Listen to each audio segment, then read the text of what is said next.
Great. Thanks so much. It's really a privilege to be here.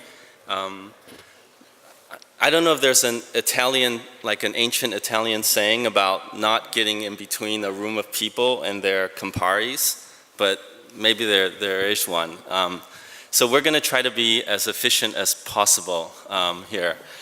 I'm John Lin. This is Lin and Ottevaere. We both teach at the University of Hong Kong. The Pinch Community Center and Library was a project that was implemented as part of an earthquake reconstruction effort in Yunnan province. As you can see above, it functions as a public seating area, and below as a community center and library. Now, flying over the context, it's high in the mountain region right next to the Tibetan Plateau. It's situated in a very dramatic valley, and the Pinch takes its inspiration from the peaks and valleys. As a small project, what this really means is essentially small funding. One way was to get support from the existing site conditions. It also means making the construction simple enough for local builders. But the project is no longer just a small library. It's also been adopted by the villagers as a kind of monument for the earthquake rebuilding effort.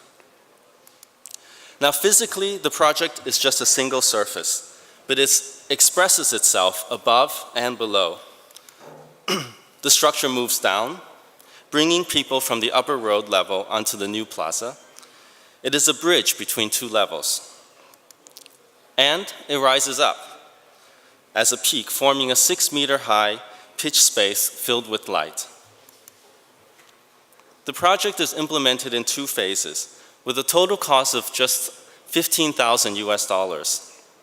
It was supported from the University of Hong Kong and the local government. The first phase was simply a roof and structure. In the second phase, it involved enclosure and furnishing. In the second phase, the roof trusses were extended downward to support a floating bookshelf. So within this small scale, the project is a bridge, it's a public deck, an enclosure, and a bookshelf. It's in sense a juxtaposition of above and below, a juxtaposition between simple and complex, contemporary and local.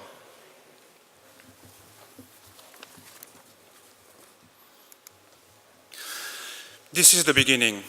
When we first visited the site, it looked like this. Traditional mud and timber houses collapsed due to an earthquake.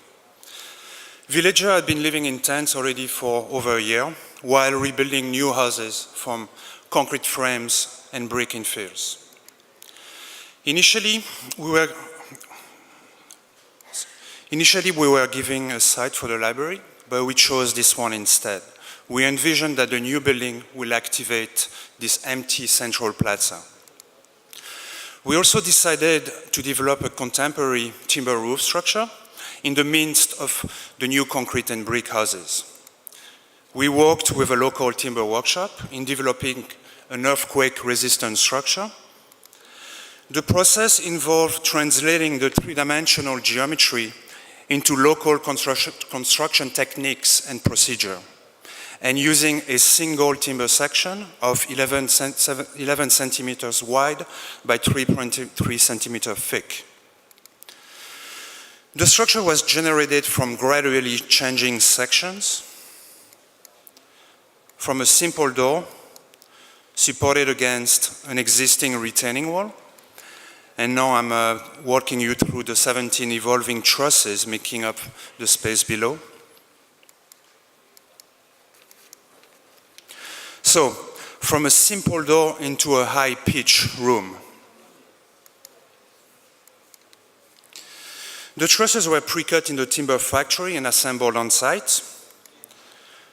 The view of the roof from below shows the space created by the trusses and its ceiling plane. Aluminum sheets form the waterproofing layer, also providing a reflective surface underneath. The top surface was decked in parallel panels running along the uppermost ridge. Simple and available materials, such as timber, aluminum sheet, and corrugated polycarbonate. One of the advantages of small projects is the possibility for experimentation, and this is dear to us in the way we work. The pinch is the first in a series of timber structure. This is the second and third structure called the sweep and the warp.